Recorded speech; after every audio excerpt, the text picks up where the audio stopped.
Good morning, everybody. You are listening to Coffee Talk. This is where we get down to the nitty gritty on brand photography, marketing, and graphic design. And today we have a super treat. We have Betsy Clark with us, who's a mindset chaplain, because we believe here at Coffee Talk that your mindset matters. And so we also have Joanne Johnson, our marketing guru, and Diane Cordaro, who is our graphic design monster. Hello, everyone. Morning. Hello, good morning. Good morning. So good to have you with us, Betsy. Thank you. It's so good to be had. Well, Betsy, I alluded to the whole your mindset matters. So tell me, why does your mindset matter? Okay, so it's mindset, right? Yeah. And I'm a word nerd and I'm a third grader on the inside. So what have you set your mind to? Good point. That's not a rhetorical question. Like, that's a real question. What have you set your mind to? Because you know what? We find ourselves in this place in life, we're going, oi, how'd I get here? Well, because you set your mind to it. So I want people, you know what? I just want to challenge your thinking. Question your answers, because a lot of us are operating on outmoded operating systems. Absolutely. You're going to be just like your mother. You're never going to amount to anything. Those kinds of things that we heard when between 5 and 8 years old, those set the foundation of our mind loops, those kinds of things. And I'm just saying, listen, you got way more going for you than you give yourself credit to. So question your answers. What evidence do you have it's true that you're just like your mother? Well, I'm going, hallelujah, I'm just like my mother, because you know what? She was a really, really neat woman. She's been gone for 30 years and wouldn't I love to have a conversation with her? So yes, I am just like my mother. And my siblings are so happy, and so are all the nieces and nephews and grandchildren, because I'm just like mom. So we can reframe the things we chew on and meditate on, and fear begins between your ears. So let's challenge that. What have you set your mind to? Because that's why your mindset matters, in my humble opinion. I agree. I think that, if you chew on gratitude and joy and playfulness, those are the things you get more of. And if you chew on anxiety and sadness and hardships, that's what you get more of. Well, those things are in life. I mean, let's be honest. We're going through a pandemic. It's a pretty challenging time, and people are losing the things that matter to them. And so I don't want to be cavalier I've gone through some tough times, as some of you know. And so how it isn't about our stuff or about our issues, it's about the impact. Right. And that's where mindset enters in. What's the impact? Absolutely. Yeah, I think that's good. Like how we react, right? It's not, we can't always control what happens to us, but how do we react to that? We can, like you were saying, well, I most people go, I don't want to be like my mom, but you can spin that around and go, woo, I'm like my mom, and focus on the good qualities. It doesn't have to be that you're exactly a clone of her. Maybe you got your good qualities from her, Yeah. And here's the other piece is, even if we tweak that, instead of reacting, we respond. Because if we think about that response ability, then we're being responsible with how we think. So for me, reaction feels like catalytic, out of control, knee-jerk reaction. And I want to be more intentional in how I respond. So it becomes me being not stayed and, in a box and all that sort of stuff, because that ain't never going to happen. But response ability. What's my ability to have a good, healthy response that moves the needle forward? So not picking on you, Joanne, but it's just no, that's fine. I don't look at it like that. And again, that's mindset. Right. So hey, teach their own. Yeah. Well, and it's nuancing. The words we use are so powerful. Yeah, absolutely. Have you ever heard someone just, everything they say is just? Well, I just, or it just. Well, I want to just take their face and go, oh, I just love you so much. You matter. Don't minimize everything with a just. It's like, everything's a big butt. And I have enough of a big butt. I don't need more of my center structure, my sentence structures. Do you know what I'm saying? So I think words matter. Absolutely. Well, and how do you stay true to your own words? Like you talk about Willie Shakespeare, to thine own self be true. Yeah. Well, what do you want?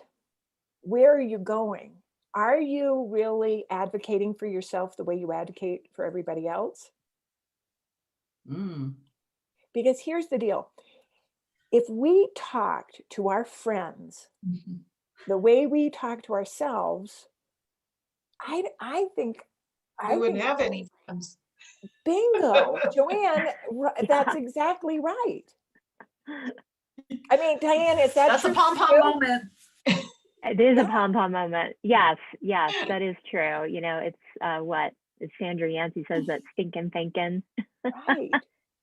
Right. So It's you got to work from the inside out and not let the outside affect you. That's one thing I've learned.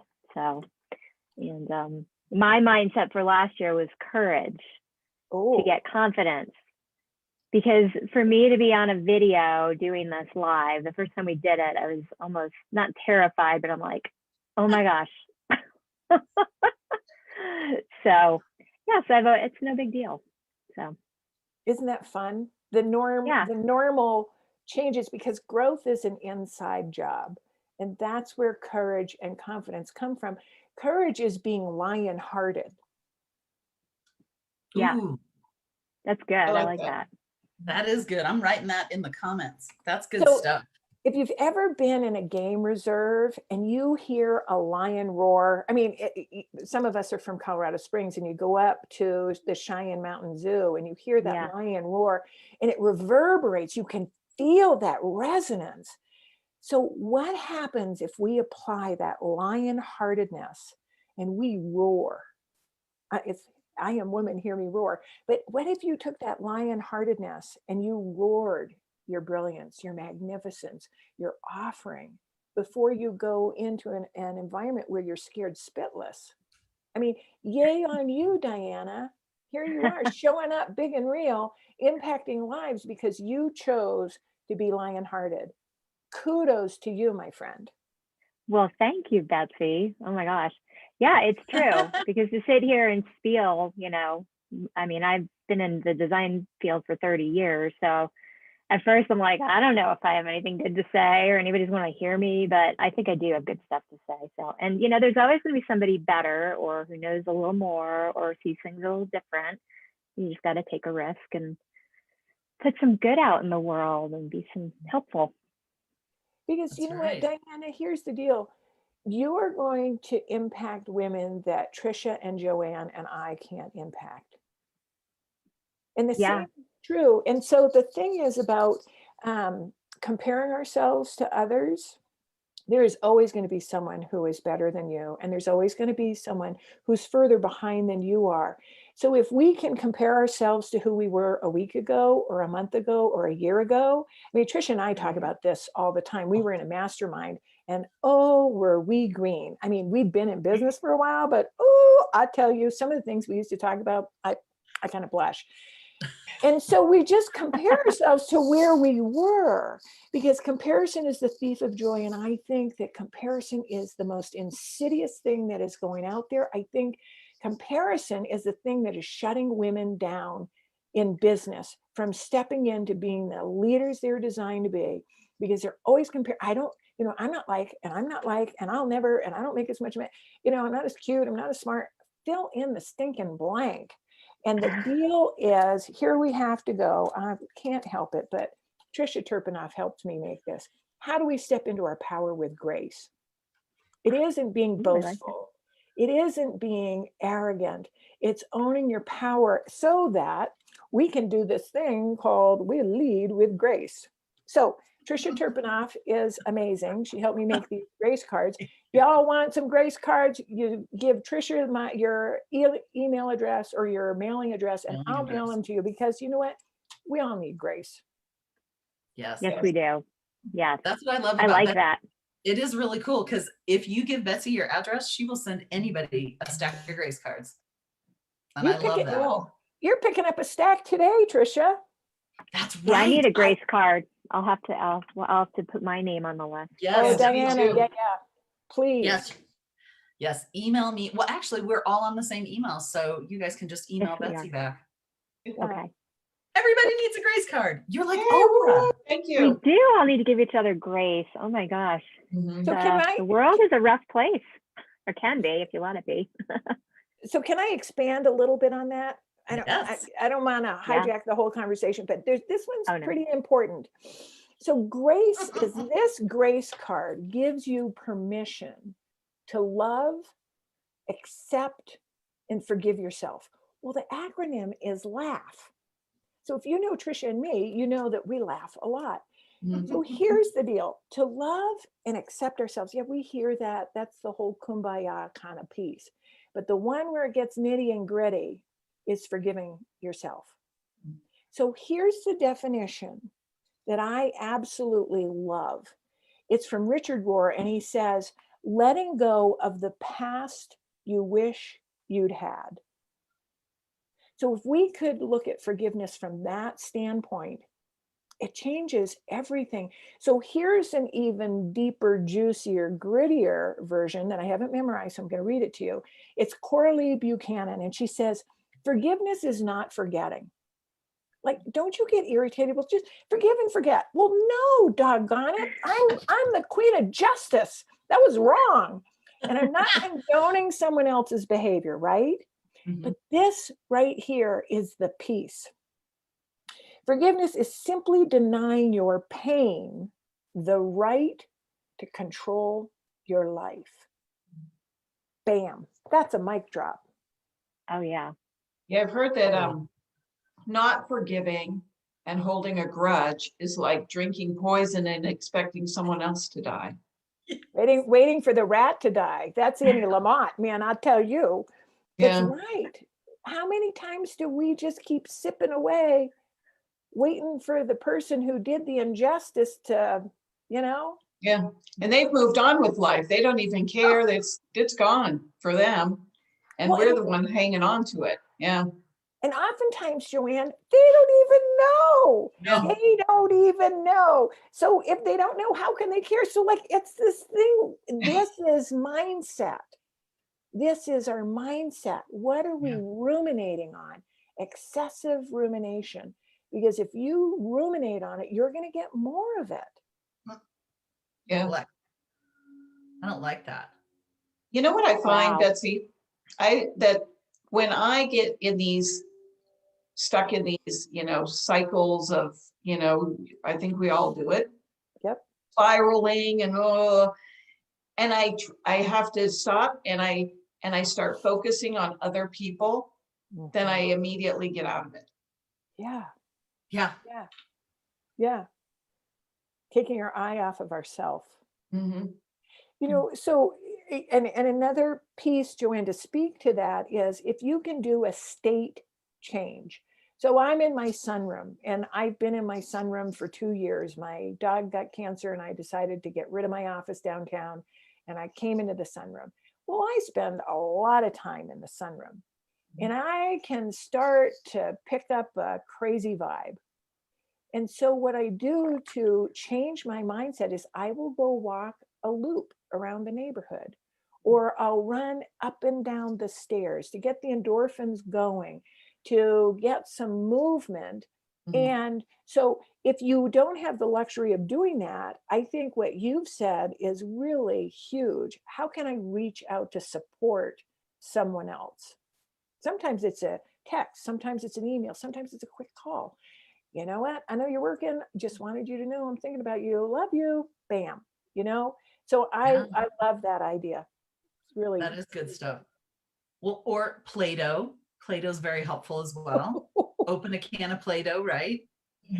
I I don't have mine on my desk. have my little jewels. I've got my little fidgeter. I've got my little ball that, I'm a visual artist. So I just watch this. I like all these little things that, can bring out the playful third grader in me to just do that state change that we were just talking about, you know? Yeah. Mhm. Good shiny objects, right? Here's the deal. We are multifaceted. I love this. We're more valuable than jewels.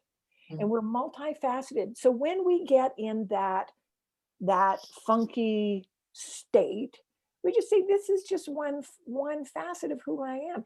This thought, this moment does not define the totality of who I am.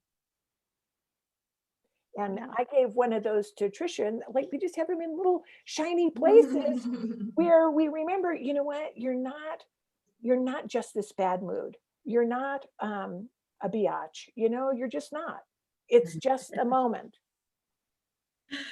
That's funny. Remember. Exactly. Well, this is a perfect time to talk about play. Like, what you talk a lot about, what's the opposite of play? Explain that more. Okay, so I don't know if you've heard this question, ladies, but, and it's not a trick question. What is, in your mind, what is the opposite of play? Your first answer is? Well, the first answer is work. You go Yep. work and play.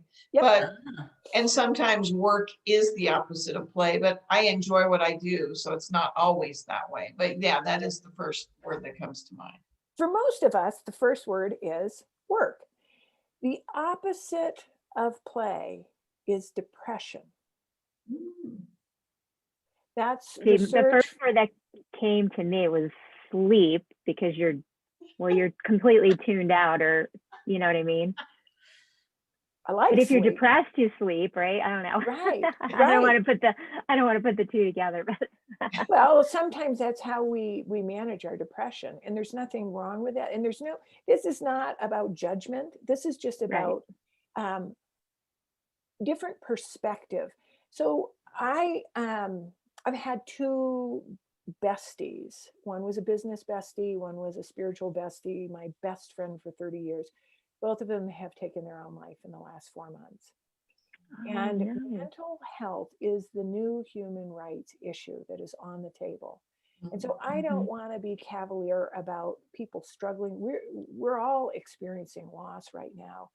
And I think because we're not able to connect belly to belly and go into the backyard and play catch or throw a frisbee for a dog, or, you know, do those kinds of things that we had access to a year ago, some of us have not incorporated play as much into their schedule this last year.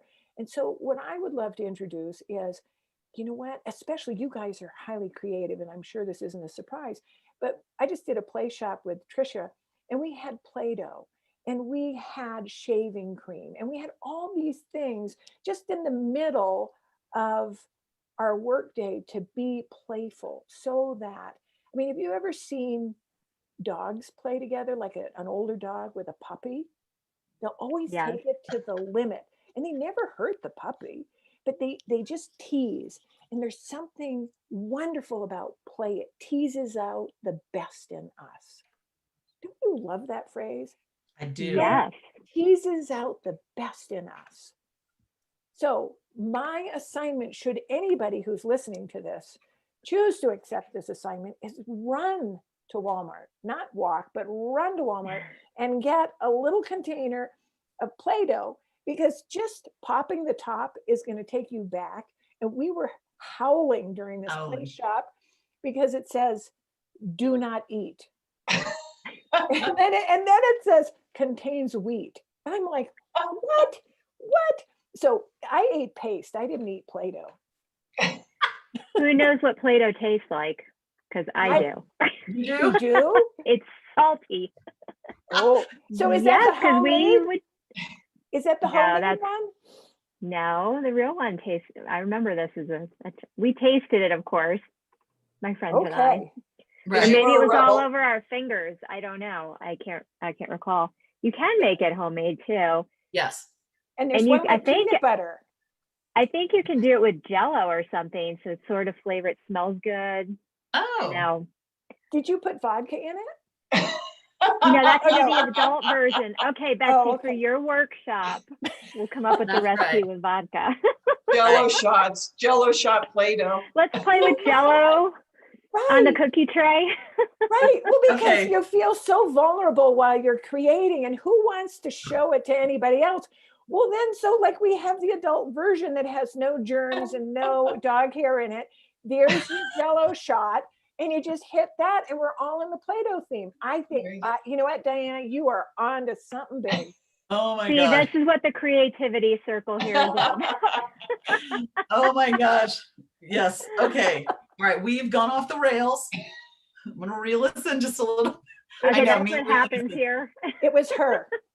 It was Joanne or it was Diana. Yeah. Diana. Well, actually, Betsy, you are having another play shop May 8th, correct? I believe that's the date. Yes, we Yes. changed a few All right. things around, but I will get the correct date to you. Yes, we're doing another play shop. We're doing Okay. one in April for those of you that Oh. couldn't make it to the first one, and then we're going to have a new teaching in May. And so here I am, so incredibly disorganized that you know what? It's May 22nd. Oh, We it's moved May. Oh, because you're in New York. yes, I am in New York. Thank you. May 22nd. All right. Yep. I'm putting it in there and I put your email in there. So there. Perfect. That's Perfect. awesome. Yeah. May 22nd. Well, Yeah. so let's talk about your play shop is all about sparking joy. And so how, in your words, do you spark joy? Well, I'm not the originator of that idea because Marie Kondo had that whole thing about how to declutter, and you hold something to your chest and say, does this spark joy? Well, what if we took Right. that concept and we made decisions based on, does this spark joy? Now, I'm just a big old extrovert, and everybody wants to have a Zoom chat with me because I'm fun to talk to, I think, or True. because maybe I listen to, I don't know. And I get these calls and I'll go, okay, I'm telling on myself, but I really do implement what I talk about. It's like, does this coffee date on Zoom spark joy? Mm-hmm. And that's one of the ways that I make decisions. So how can we bring spark joy into our everyday life? Not just decluttering, because I think decluttering is huge. It creates space and it's expansive for other things to come in. Life just can't handle a vacuum. So we'll fill it with other stuff. So if you don't like the trajectory of your life, then my challenge to you is have a strong cup of tea, strong cup of coffee, or Jello shots, I don't care, and really sit down and reflect. What sparks joy? This is your life. And I hate this term, but this is not a dress rehearsal. This is the real deal. And if you aren't pleased with the trajectory of your life, really start putting your hand on your heart and say, does this spark joy? And then go and possibly journal. And it's not always easy. And then go and find a few safe friends and say, does this resonate? How could you gently reflect back to me based on what I've written? And you, only you know who is trustworthy for you to talk to. But I think we are coming out of a pandemic where we've been really isolated. Isolation is a big deal. Japan now has a minister of isolation. Are you kidding me? Wow. Yeah. Wow. So we need to come together when it's safe. We need to come together and play. We need to come together and do those things that spark joy. Because it's been a rough year for a lot of us, for most of us, if we're honest. And we're coming out. Here's the challenge. It doesn't have to be that way. So find support. Find a trusted friend. Find a coach. Find a mastermind. Find your people. And go. And it is vulnerable. And have you ever noticed when you're vulnerable, you feel the most vulnerable? That's where Yes. lionheartedness comes in. Right. That's where being courageous comes in. So I don't know if that That's answered your awesome. question, but there you go. Yeah, That I was do. good I like stuff. that. No, Well- years ago, and it didn't become a habit, I'm sorry.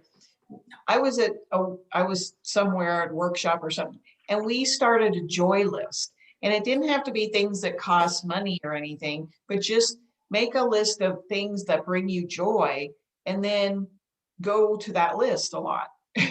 You know, and So, playing with the dog or whatever it was, you know? so Joanne, here's the thing. If any of the listeners on this would like that 31 days of joy, I have a list that speaks very much to what you talk about, and they don't cost a lot of money. So if people are interested, that's available. Oh, Okay. awesome. Is where we get down to the whoops. I just, sorry about that. I was on Facebook and I hit the wrong button. I was putting something in the comments. Oopsie. We're all good. But yes, can you send me that email, Betsy, and I will pop it into the comments when we're not live. Yes. For the joy list, the 31. Yes, Yep, please. I I will got pop that. that right in there without interrupting us. And then for the mailing address, if you want yeah. the three graces, I would love to send you those grace cards. We all need grace. Absolutely. Absolutely. Grace card. And then we only have a couple minutes left, but it's interesting when you're talking about sparking joy, we're talking a lot about doing inward work, but so many people feel like taking care of yourself is selfish. What would you say to that, Betsy? Self-care is the most honoring thing you can do for yourself. The old joke about when you're flying and if we lose altitude, have you ever felt breathless? Because life is going so fast. Right. We need an oxygen mask. And if you were going to be of service to anybody, if you're traveling with small children or codependent husbands or whatever, put your oxygen mask on first. It's the only way you can serve others. And you know what? When you're tired, when you're hangry, you're not paying attention to your water intake, the kind of quality of food, your sleep, your exercise, those kinds of things. You come tuckered out and less than. You can control those things. What are the things you can control? And what are the things that are beyond your control? Let them lay. Don't pick them up. Control the things that you can. And taking care of yourself is not selfish. It's appropriate. It's the healthy step to take. It's the oxygen mask. I love that. Oxygen mask. Well I love said. that. What a good way to Absolutely. conclude, Gosh. wrap this up. That's great. Thank you, Absolutely. Betsy. So Diana, what's the takeaway? 3 words. What's your takeaway? Spark joy. Ooh, yeah. Okay. Joanne, what's yours? Self-care, just it's my oxygen. Self-care is oxygen. Ooh, good. that's That's tweetable. good. That Oh. is self-care is oxygen. I'll put that in the. Ooh. Okay, also the lion heart. Oh, lion was heart. good. Yeah. That was a good Wait, one. what was that one? Lion heart, roar. Arr. Yes. Yeah. Reverberate, power. Yes. Trisha, what's your takeaway? Mine was definitely I loved Play Shop, Joy, and Play-Doh.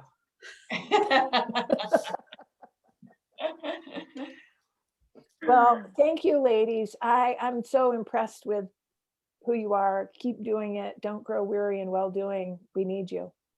Absolutely. Thank Thank you you. so much, You. Betsy. It was great having you Yes. as our It was guest today. wonderful. Absolutely. Yep. You rock, Betsy. Thank you for sending me the goodies, and I'll get more into the Facebook comments for everyone. And again, thank you, everyone. This is Coffee Talk, and today's special guest was Betsy Clark, our Mindset Chaplin. Yay. Bye, everyone. Bye. See ya.